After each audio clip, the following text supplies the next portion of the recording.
So when I first started here, my role was to pretty much observe and listen. I didn't want to have an approach where I came in and just started telling people my thoughts and opinions. This community is very different from the community that I grew up in, so I wanted to hear people out. What are your needs? What are your assets? What are you looking for us as far as service goes? You tell me what you need.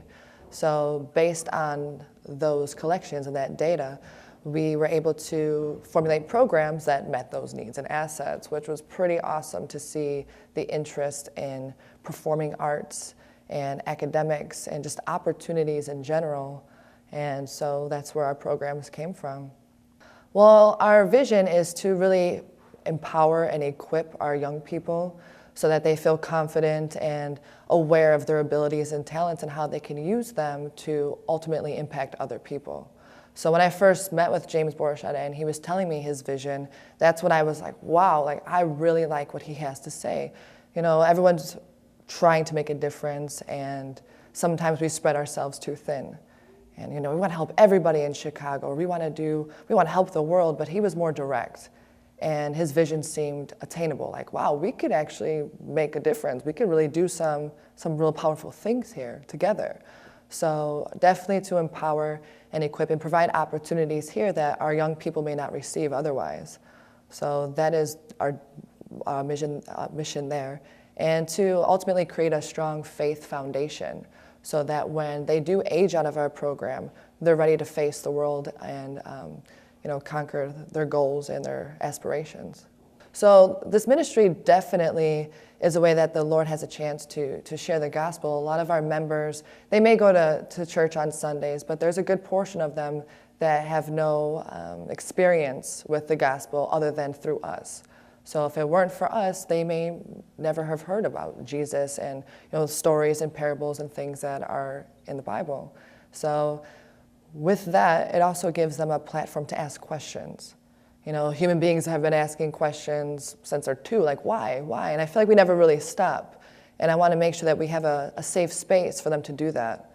And they feel comfortable and not judged. If they have questions, we can explore those thoughts. Like, what do you think?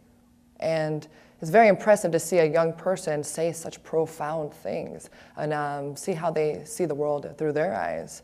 You know, the way that they live is very different than the way that I grew up. And it's even the time is very different with technology and all these other influences going on. We get to see how their perception of the world is. And so that's really cool to be able to provide that service and connect a few dots for them.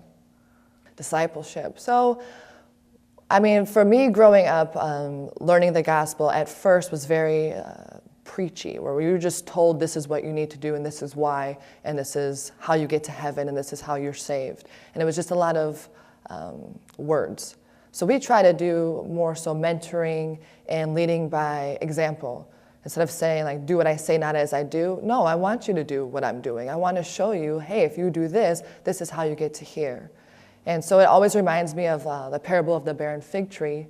You know, you could stand in front of the tree and tell it, bear fruit, and you need to bear fruit, and this is why. Or you can give it the ingredients that it needs to be nurtured and ultimately bear fruit by itself. So we're here to equip, provide that guidance, be those ears, that shoulder to cry on sometimes, and we actually can see them connecting these dots like, wow, so that's what you're saying. Now I understand. So we want to get inside first and have them ultimately reveal that to themselves. So then also when they age out, they remember what they've learned here and they could carry on our mission. So people can definitely get involved. I'm very excited about having volunteers. You know, sometimes people definitely think of currency, and of course that's appreciated. We have a lot of supplies that we need as far as basic school supplies when we help kids with their after-school homework assignments. We have performing arts that we're just taking off with. It's a great outlet for our kids to express themselves in a healthy way. So there's a few items that we need in that case, but ultimately we also need volunteers. We need other positive role models.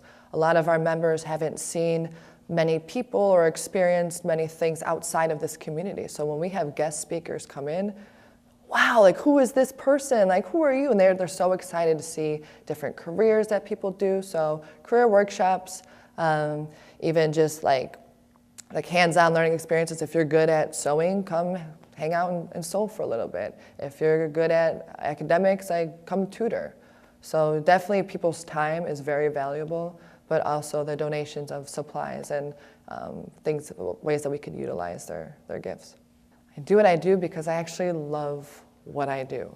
I know a lot of people, they get caught up in the day-to-day just to try to make ends meet, but I really enjoy what I'm doing. I've been working with children since I was a child myself.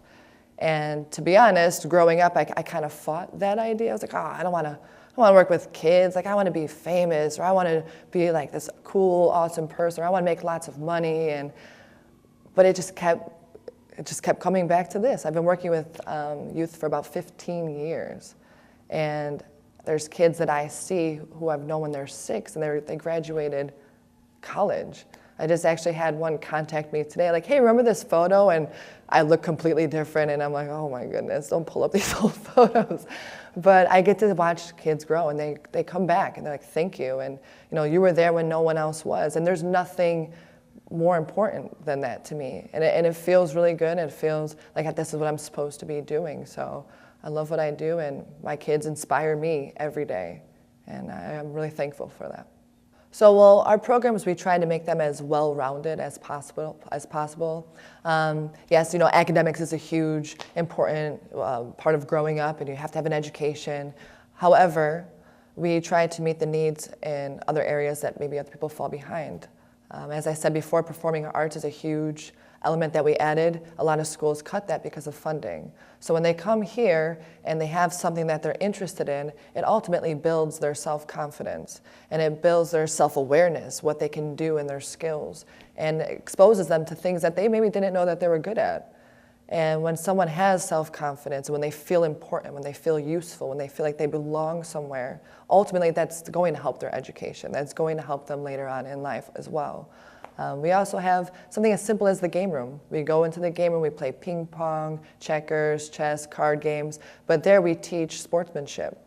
We teach how to lose with grace and how to win with humility. And if someone else is struggling in these areas, let's help each other out. If you're really good at basketball, you got that jump shot, cool. Help this kid over here who's maybe struggling. And that also, once again, gives them a purpose. Oh yeah, we have a wonderful summer camp program. When school's out, it's very important for our youth to have somewhere to go. Some parents use us, just as a safe space, and other parents really lean on us to help instill some of these values and morals that they have at home as well.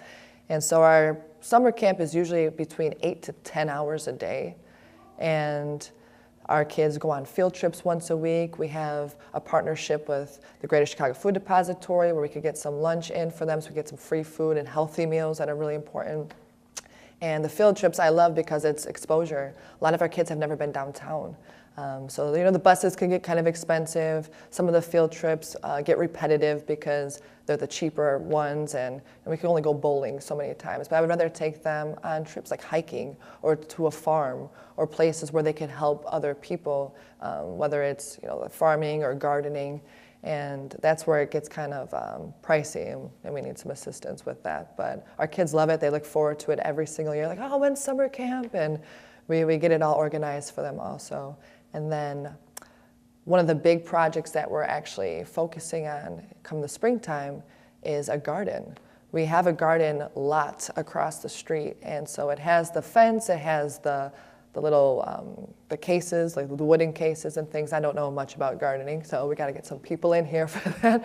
But I think how amazing would it be if we had our own urban farm in the Austin neighborhood? They're all over the city. They're not here. As I'm sure someone has said before that you've noticed yourself as you're walking around, Austin is a food desert. They have corner stores. So if we're trying to instill healthy habits and nutrition, how do we do that with kids who may not have access to that food when they're at home?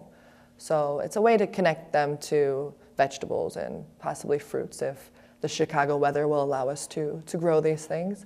So to connect them to their food and how this actually comes to be.